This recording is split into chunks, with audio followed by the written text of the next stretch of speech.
Good morning, my dear students of class 10. Today we shall start new chapter, Organic Chemistry. Before we start this chapter, I would like to make you a humble request. If you see the question paper of ICSE board, you will find that at least the questions of 15 marks are given from this chapter. This chapter is one of the most easiest chapter of chemistry. Only a little effort can give you good marks in chemistry. Otherwise, this chapter will be once again very difficult. So, right from today, you start studying this chapter properly and try to understand. Only the concept will clear your doubts in this chapter. So, organic chemistry and organic compounds. Here is your organic chemistry and here is your organic compounds. First of all, we should know what is organic chemistry and organic compounds. See, the compounds of carbon, the compounds which essentially contains carbon and hydrogen. Carbon and hydrogen plus there may be or may not be other substances, other elements like oxygen, nitrogen, phosphorus. These elements may be present or may not be present, but carbon is the essential constituents of the compounds. So the compounds which contains carbon and hydrogen and one or more elements in addition with oxygen, nitrogen, phosphorus, they are called organic compounds like this one. See here, only carbon and hydrogen are here. It is methane gas, it is ethane gas, it is methyl alcohol. This one is ethyl alcohol. These all are organic compounds, and the organic chemistry, the branch of chemistry which deals with the organic compounds is called organic chemistry. Then, what is inorganic compounds? The compounds, different compounds like salts, acids and many other substances which are produced from minerals, acids or non-living things, they are called inorganic compounds, and the branch of chemistry which deals up with these organic compounds are termed as inorganic chemistry. Then, from here we shall start the chapter. Before we start, I would like to tell you something.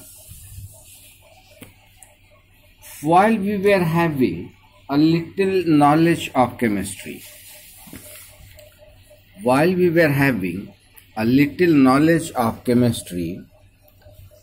we used to think that many compounds like acetic acid, oxalic acid, we cannot prepare. It can be obtained only from the plants and living organisms. There exists what the scientists or chemists were thinking, that there exists a force in the plants or animals or in nature which continuously supplies us these things. So they call it as a vital force theory. Then what is vital force theory? Very oftenly it is asked the definition. What is vital force theory? You will get the question of 1 mark, sometimes of 2 marks. So this theory was given by Berzelius in 1815. He was a Swedish chemist. He gave his concept that organic compounds are produced only under the influence of some mysterious force, under some divine force which exists in the living organism or nature. This concept was known as vital force theory. This mysterious force of theory was called vital force theory since, according to this theory, many substances cannot be prepared in the laboratory. It can be obtained only from the plants and other living things under the influence of that divine force or mysterious force. But this concept existed for a long time. Means this vital force theory existed for a very long time, that no organic substance, no organic compounds can be prepared in lab. But in 1828, here was Wohler. He was a German chemist. He prepared urea. This is the NH2CONH2 is the formula of urea, or even we can write N2H2CO or NH2CO. All three are correct. Initially this urea, it was supposed that urea can be obtained by the plants or by the animals.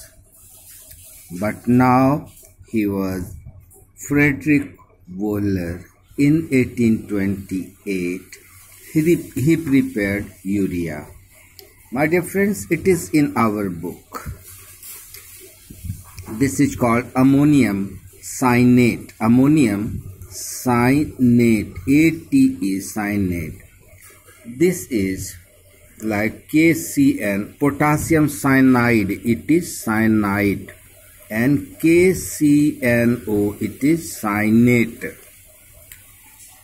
So first he prepared this ammonium cyanate. How? By the action of sodium chloride and potassium cyanate. As a result, potassium chloride plus ammonium cyanate was prepared. This is your ammonium cyanate. Ammonium cyanate. Now when this ammonium cyanate was heated, then it was NH2CO NH2, means urea was prepared. This urea was prepared. This is an organic compound. This was the first organic compound prepared by the man. It was the first organic compound prepared artificially. When in 1828, then in 1845, here was Kolbe. Initially, oxalic acid, acetic acid, it was obtained from the plants, fruits. It was not prepared by the man. It was not prepared artificially. But here, Kolbe in 1845 prepared this by the action of coke. C is the symbol of coke. By the action of reaction between coke and hydrogen in an electric arc. As a result, C2H2 means ethane. This is called ethane, or even this is a gas. It is also called acetylene. Acetylene was formed. This acetylene, when it was heated with dilute sulfuric acid and mercuric sulfate, it formed CH3CH. Its name is CH3CH. Its name is, it will be CH3CHO. Its name is acetaldehyde. This acetaldehyde, on further oxidation, it formed acetic acid, CH3COOH. So, not two organic compounds, urea and acetic acid, was produced by urea by Friedrich Wöhler and acetic acid by Kolbe. Now this concept of mysterious theory or vital force theory passed away.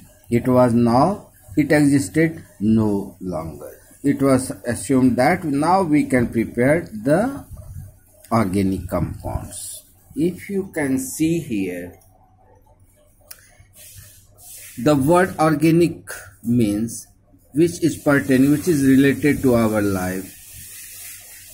When comparatively little chemistry was known, people thought that substances like sugar, starch, protein, acetic acid, it cannot be prepared, it cannot be obtained from, it cannot be prepared, but it can be obtained only from living sources like plants and animals, so they call it organic compounds. Initially, I have told you what is organic compounds. The compound which essentially contains carbon, hydrogen, and one or two other elements may be or may not be present, like oxygen, nitrogen, and phosphorus.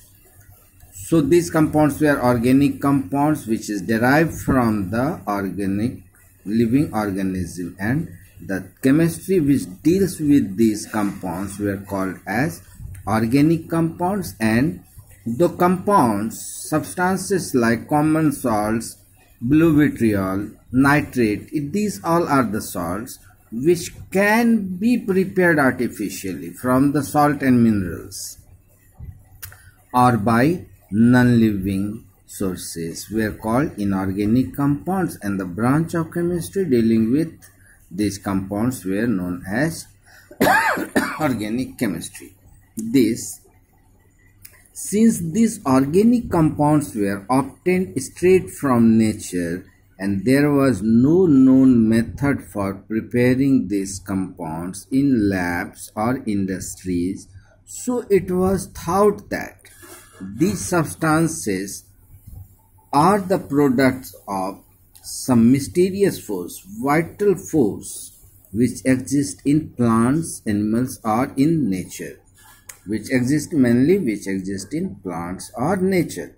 So the vital force theory of organic compounds was soon discarded, though this theory existed for a very long time, but from this concept it was no more in existence.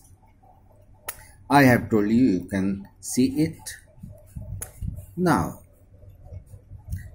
methane gas in this, essentially chemistry of carbon. Organic compound is essentially the chemistry of carbon compounds. I have told you in my language, organic compounds are those compounds which essentially contains carbon. Now it will contain hydrogen plus may or may not contain oxygen, nitrogen and sulfur. Now I have told you that all the compounds which contains carbon are called organic compounds. There are some exceptional case. You will see here. The organic compounds are the compounds of carbon, and organic chemistry is the branch of carbon compounds, means which deals with the compounds containing carbon. These things are excluded. Oxides of carbon, if it is calcium carbonate, if it is calcium carbonate, it will not an organic compound. It is not an organic compound. Then metallic carbonates, calcium carbonates, oxides of carbon, CO, carbon monoxide. It contains carbon oxygen, but it is not an organic compound. CO2, carbon dioxide, it is not an organic compound. Metallic carbonates, calcium carbonate, calcium bicarbonate, it is not metallic, not organic compounds. Metallic cyanides, this is your cyanide, potassium cyanide, sodium cyanide, hydrogen cyanide. It is not an organic compound. Metal carbides, if it is calcium carbide, this is aluminium carbide. It is not organic compounds. These things are excluded from organic compounds. So today we have studied about what is organic compounds, inorganic compounds, organic chemistry and inorganic chemistry. In our next class we will start what are the different sources of organic compounds. So for today it is enough. See you, all the best. Goodbye.